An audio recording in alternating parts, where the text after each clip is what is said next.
श्रोतेहो नमस्कार. ऐसी अक्षरे रसिके या कार्यक्रमामध्ये आज आपण ऐकणार आहोत सांडला मनातला गाव, सतीश सोळांकुरकर यांचा ललितबंध. माझं गाव खूप सुंदर होतं. मी होतं असा शब्द वापरला आहे, कारण आता तो गाव राहिला नाही. माझ्या बालपणीचा गाव आजही माझ्या मनामध्ये दरवळतो आहे. 1,500-2,000 लोकवस्तीचा माझा छोटासा गाव, गावाला कुशीत घेऊन वाहणारी दूधगंगा नदी, डोंगराच्या पायथ्याला निवांत बसलेली कौलारू प्राथमिक शाळा आणि उंच डोंगरावर जिथं ज्योतिबाचं छोटं देऊळ आहे आणि सवतीच्या कड्याकडं जाण्याचा निमुळता रस्ता आहे, तिथं उभी असलेली हायस्कूलची बसकी इमारत. लहानपणी त्या सवतीच्या कड्याचं आम्हाला खूप अप्रूप वाटायचं. एक उंच असा ताशीव कडा होता आणि त्यावरून धोधो पाणी वाहत असे. त्या पाण्याचा आवाज कधीकधी आम्हाला वर्गातही ऐकू येत असे. त्या सवतीच्या कड्याकडे कधी फिरकू नका रे, असं आई मला नेहमी बजावून सांगत असे.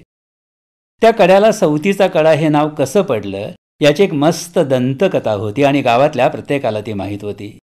गावातल्या पाटलाला 2 बायका होत्या. दोघी दिसायला सुंदर, पण एकमेकींना पाण्यात पाहत असत. वरवर पाहता गोड बोलत एकमेकींशी, पण मनामध्ये मात्र अडी होती दोघींची आई. दोघीही गुरं घेऊन डोंगरावर जात. कड्याच्या आजूबाजू हिरवेगार गवत वाढलेलं असे. तिथे गुरं सोडून निवांत बसत असत. एके दिवशी मोठीने एक डाव आखला. माझे केस विंचर असे म्हणून धाकटीला अगदी कड्याजवळ बसवायचं आणि मग बोलण्यात गुंगवून हळूच धक्का मारून कड्यावरून खाली लोटायचं असं तिनं ठरवलं. ठरल्याप्रमाणे एके दिवशी तिने धाकटीला आपले केस विंचरण्याच्या निमित्तानं अगदी कड्याकडे पाठ करून बसवलं.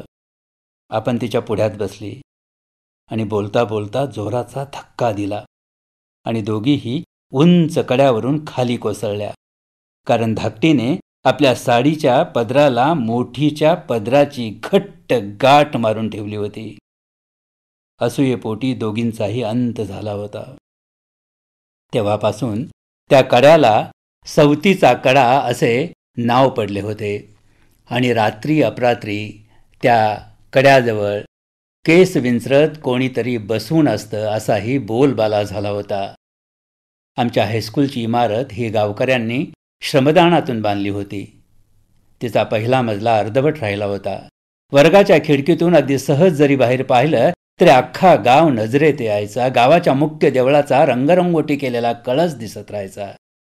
गावाला आडव्या उभ्या असलेल्या वेगवेगळ्या गल्ल्या दिसत राहायच्या. हिरव्यागार रानाला कवटाळून पुढे जाणारी आणि पाण्याला दुधासारखा पांढरा शुभ्र रंग असणारी दूधगंगा नदी दिसत राहायची आणि तिच्या काठावर अस्ताव्यस्त पसरलेलं वडाचं झाडही दिसत राहायचं. याला सगळेजण नरसोबाचा वड असं म्हणत असत.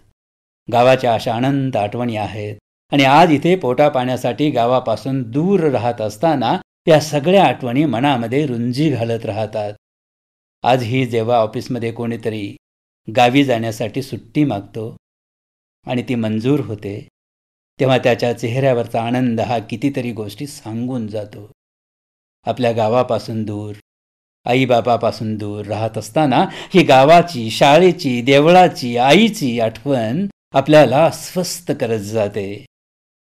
दूर निघाले दिवे सांडला मनातला गाव, दूर निघाले दिवे सांडला मनातला गाव, वेशीवरती ठेच लागली पुसटले नाव, वेशीवरती ठेच लागली पुसटले नाव. सांडला मनातला गाव, सतीश सोळांकुरकर यांचा ललितबंध आत्ताच आपण ऐकला ऐसी अक्षरे रसिके या कार्यक्रमामध्ये. या कार्यक्रमाला निर्मिती सहाय्य केलं होतं पूर्वा राणे यांनी आणि सादरकर्त्या होत्या ज्योत्स्ना केतकर. आणि याचबरोबर आजचा कार्यक्रम संपला. पुन्हा भेटूया उद्याच्या भागात. नमस्कार.